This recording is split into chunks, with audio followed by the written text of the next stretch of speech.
Demon Emperor Chapter 524. Ang nakaraan. Hindi maitindihan ni Chupa ang ginawa ng 5 may kapansanan. Bakit kinulong lang nila ang 3 hayop? Hindi nila pinatay. Sinabi sa kanya ni Matandang Dila, huwag siya nakikimaraites sa problema ng sekto.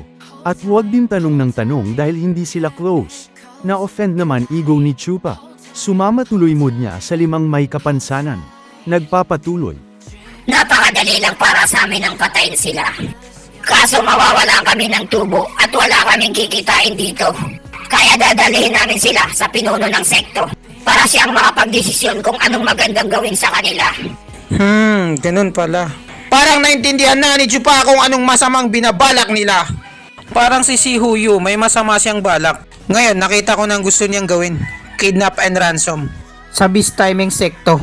Sa palagay ko malaki ang makukuha niya sa kanila. Ano sa palagay niyo mga matatandang may kapansanan? Ang suportang ito, siya ba ay tinutulungan niya ako o ako ang nakatulong sa kanya? Nabigla yung mga matatanda sa tanong ni Chupa. Hindi nila akalain na magtatanong siya ng ganon. Mayroon ka rin palang utak, bata. Ngayon alam ko na kung bakit gusto ka ng pinuno ng sekto. Kaya ipinadala niya kami dito. Pero ito ang pakakatandaan mo. Kailangan mo magbigay galang minsan sa mga nakakatanda. Kagandahang loob, kagandahang asal.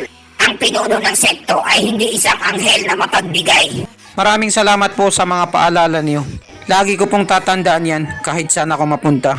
Dahil tapos na ang lahat, wala na kaming gagawin dito. Babalik na kami. Sige po, ako na po ang bahala sa lahat. Maraming salamat po sa lahat ng naitulong niyo sa akin, mga senior. Mababait din pala sila ang mga senior na yon. Hindi katulad ng ibang masasamang cultivator na nakita ko. Marami talagang masasamang tao dito sa mundo. Pero hindi naman lahat salbahe at loko-loko. Ang karamihan sa kanila ay tinatahak lang ang landas na kanilang pinili. At wala silang pakialam sa iba. Dahil dito, nabansagan silang masasamang cultivator. Gaya na lang ng 5 may kapansanan, hindi sila nakikipag-usap sa iba. Sila lang ang nag-uusap-usap. Kaya ang kanilang katalinuhan ay kinulang. Napakalapit na nila para maging santo, hanggang sa naging masamang cultivator na lang sila. Ang mabuti pa, bumalik na tayo ngayon. Kailangan na lang natin ipanalo ang laban na to. At ang lahat ay mapupunta sa atin. Samantala, ang digmaan sa Wingasa City. Makikita na pagod ang 4 na papis ng Luzon. Mukha silang haggard na nagtrabaho ng 12 oras na walang break time. Nagkaroon ng konting katahimikan ng magkabilang panig. Yung panig ng mga taga Mindanao ay parang kakapasok lang sa trabaho. Fresh na fresh. 4 na papis ng Luzon. Saludo ako sa inyo at iginagalang ko kayo sa inyong katapangan. At pagiging matibay niyo, hindi kayo nagpapanik. Sa ngalan ng karangalan ng pangalan ko, ako si Vlad Tuta. Ipinapangako ko sa inyo na ang commander namin ay tatanggapin kayo. Kapag kayo ay sumuko, kaya sumuko na kayo. Asa ka, sa panaginip mo lang mangyayari yun. Kami ang hukbo ni Dugo, ang 4 na papis na general. Hindi kami susuko sa mga katulad niyong mga hayop. Ang inyong kamahalan ay tinapon na kayo. Bakit nakikipaglaban pa kayo at pinipilit niyo pang lumaban? Ang commander namin ay pinapahalaga niya ang mga talentadong Pilipino. Sumali na kayo sa amin. At ang hukbo niyong mangingibabaw sa lahat at mapapanalunan natin ang lahat ng digmaan. At magkakaroon kayo ng isang maluwalhating hinaharap. Bakit tinatapon niyo na lang ang lahat? Para saan pa at nakikipaglaban kayo? Ang emperador niyo na baluktot ang pag-iisip. Karapat dapat ba siya para magpakamatay kayo para sa kanya?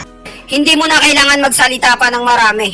Poprotektahan namin ang aming inang sinilangan, kasama ng lahat ng mga nabubuhay dito. Hanggang sa huling hininga namin, ang Luzon na hindi matatawag na lupain kung wala ang mga tao dito. Isa talagang tunay na mandirigma ang mga inaanak ni Dugo. Kaya nilang ibuwis ang kanilang buhay para sa bayan. Tama ang sinabi ni Jose Rizal, ang kabataan ng pag-asa ng bayan. Sayang ang pagiging puging lalaki mo. Nakakahiya man aminin pero 4 na papis ng Luzon.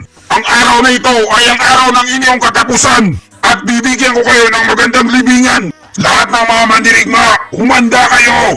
Patayin niyo silang lahat. Patayin sila.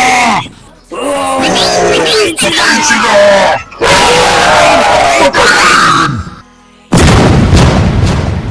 Nabigla na lang sila dahil may sumabog sa likod nila. Ano yan? Yung bahay tulugan ni Commander, inambus nila! Nabigla yung mga tuta, hindi makapaniwala sa estratehiyang ginamit sa kanila.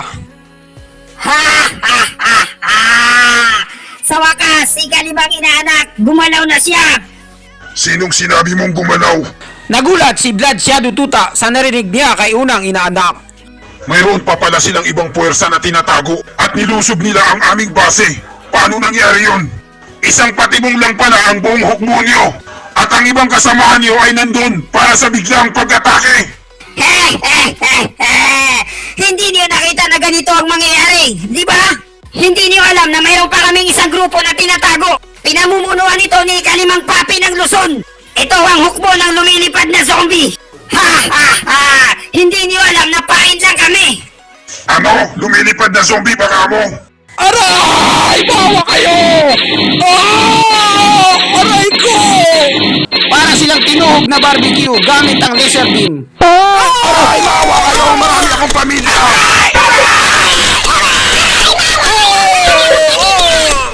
Naging one-sided ang laban, pinagsasapak lang sila ng mga flying zombie. Ang grupong ito, napakalakas nila. Hindi sila mapigilan, parang si kamatayan, pumapatay ng parang makina. Batang Master, wala na pong natira sa mga kalaban. Ubus na silang lahat. Oh, ang bilis naman.